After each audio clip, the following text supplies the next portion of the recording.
Bonsoir à toutes et à tous. C'est pour moi un honneur de débuter avec vous la semaine d'éveil de la gestion chrétienne. Tout au long de ces conférences, nous parlerons d'intimité, d'expérience avec le Christ. Il est vrai que c'est un ministère où l'on entend souvent parler d'argent, de temps, un petit peu des choses fâcheuses dans le monde actuel où l'on vit. Mais cette semaine sera spéciale. Nous serons invités à plonger dans une sphère où l'atmosphère sentira la paix, la résilience, le lâcher-prise. En somme, une déconnexion totale pour mieux appréhender une relation authentique avec le Christ. Vous serez donc les bienvenus chaque soir à partir de 21h pour visualiser les conférences sur notre YouTube Église Sion Mandézès.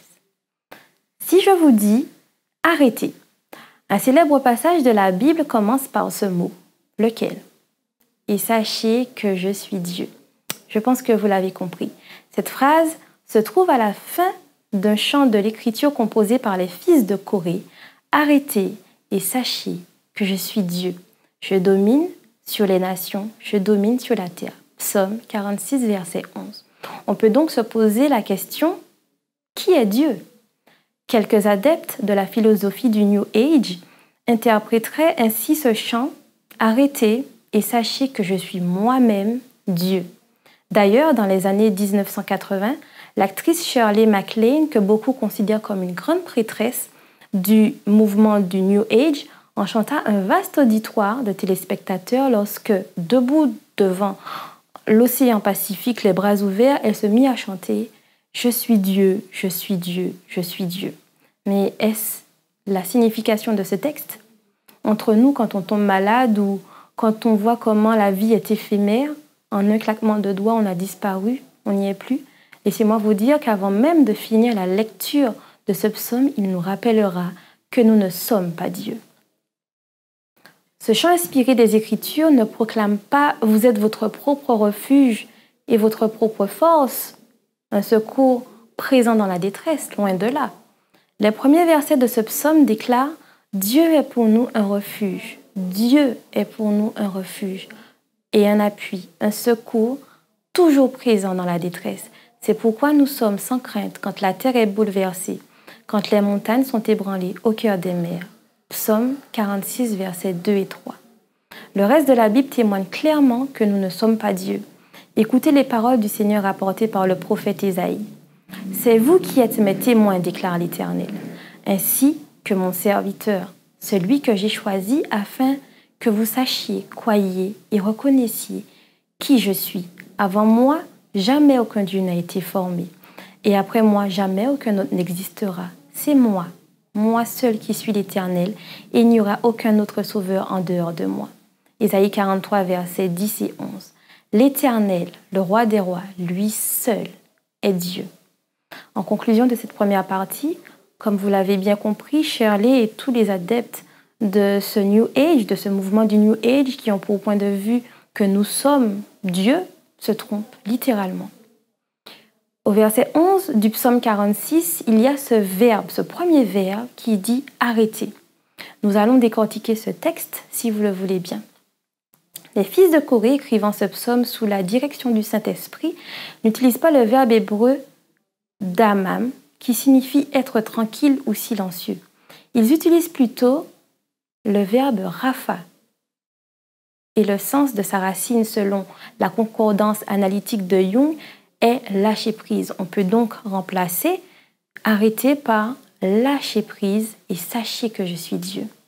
Ou encore « cessez de lutter, cessez de vous battre, calmez-vous et sachez que je suis Dieu ». Des commentateurs de la Bible suggèrent que cette parole de l'Éternel s'adresse en réalité aux ennemis du peuple de Dieu, ceux auxquels il fait allusion dans le psaume 46, verset 10, dont il brisera l'arc et la lance et dont il consumera par le feu les chariots. Certains commentateurs traduisent ainsi le verset 11 de la façon suivante. « Ôtez vos mains de mon peuple et sachez que je suis Dieu. Je serai exalté parmi les nations, je serai exalté sur la terre. » C'est certainement une interprétation intéressante et possible, mais je suggérerais que le Seigneur parle aussi à ceux qui ont foi en lui. Dieu répond à la confession de ceux qui s'écrient « Dieu est pour nous un refuge, un secours, et pour nous un refuge et un appui, un secours toujours présent dans la détresse. À ceux qui placent leur confiance en lui, le Seigneur lance cet appel. Lâche prise, calme-toi et sache que je suis Dieu. C'est un conseil dont nous avons besoin et qui nous concerne tous dans cette vie où tout est rapidité. Il faut faire vite, il faut aller vite. Les jours, les semaines, les mois, les années passent et nous n'avons même pas le temps de reprendre notre souffle qu'il faut déjà à nouveau recommencer. Un rythme effréné qui un jour aura raison de nous. Ce psaume a été écrit dans un contexte où l'informatique, les réseaux sociaux, la télévision et toutes les activités chronophages n'existaient pas encore. Mais Dieu, dans son grand amour, qui voit l'avenir, avait déjà préparé ce petit passage pour les habitants de l'époque, mais également pour nous qui vivons au XXIe siècle. Dieu t'invite à lâcher prise, de ralentir et de te calmer. Il va plus loin et ne nous demande pas seulement de ralentir car une révélation se trouve derrière ce conseil. Le deuxième verbe, juste après arrêter, est sachez. C'est l'autre verbe clé du psaume 46, verset 11, que nous devons comprendre. Le verbe savoir a été traduit par le verbe hébreu sakal, qui signifie savoir quelque chose, comprendre.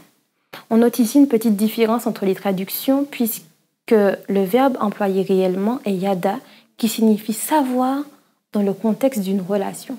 Ce qui nous donne ralentissez, calmez-vous et appréciez une relation intime avec moi.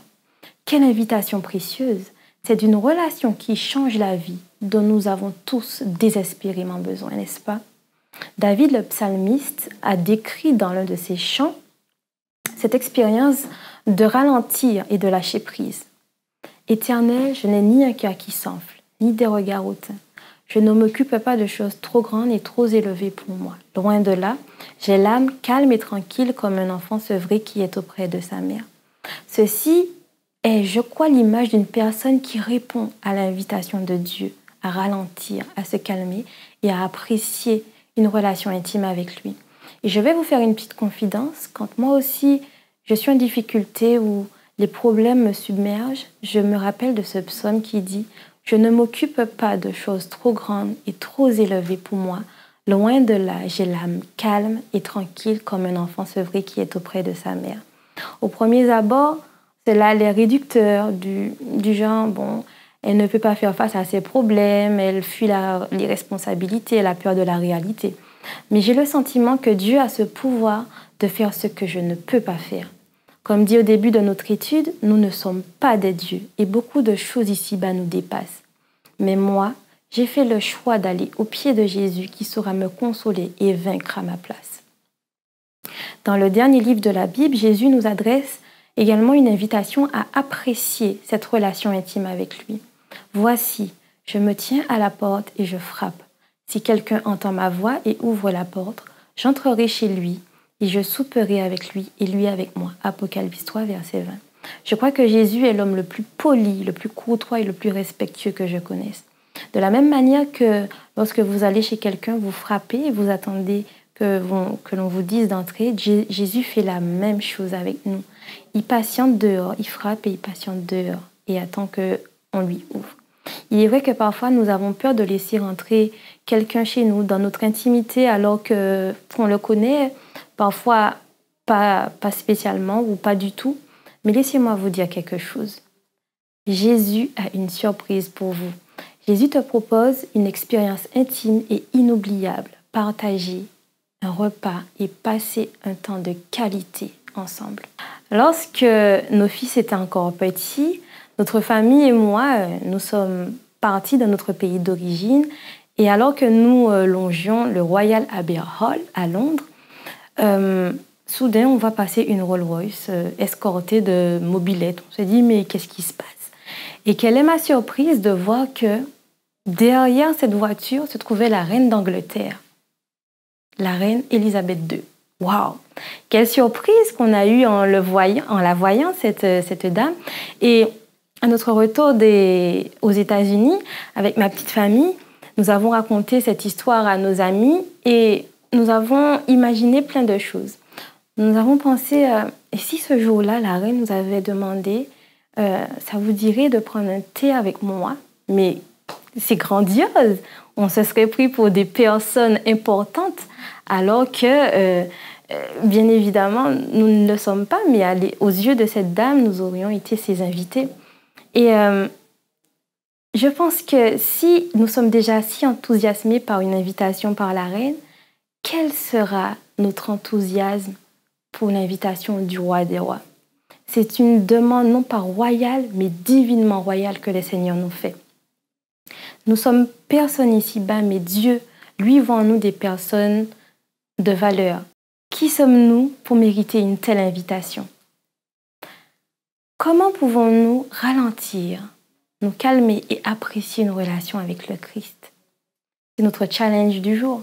Nous sommes tous pressés, stressés, occupés et pourtant, nous avons tous besoin de se lâcher prise pour faire plus de place à Dieu. Êtes-vous d'accord?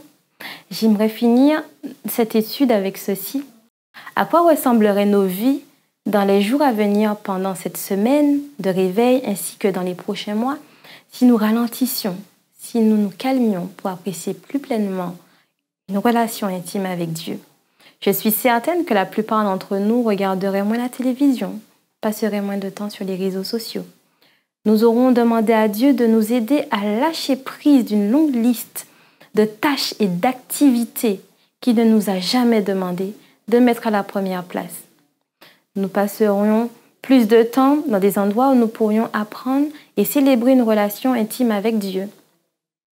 Et enfin, nous chercherions probablement de nouveaux amis et dirions à nos amis de longue date qui prennent aussi cet engagement conscient de ralentir, de se calmer et de faire cette expérience de relation avec Dieu.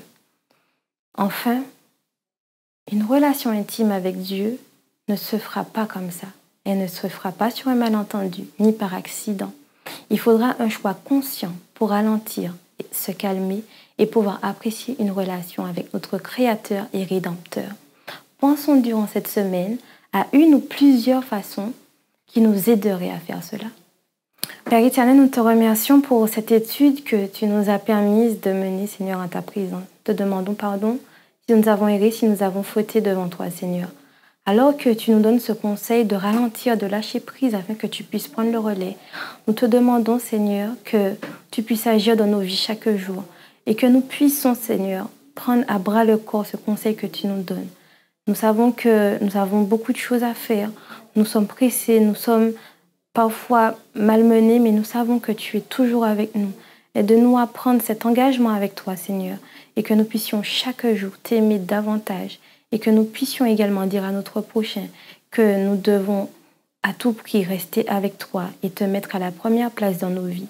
Dirige-nous en ce soir, bénis ton peuple, bénis tous ceux qui nous écoutent en ce soir ainsi que leurs familles. Bénis le monde entier, Seigneur. Je te demande si grâce dans ton Fils Jésus, je t'ai prié pour ta gloire. Amen.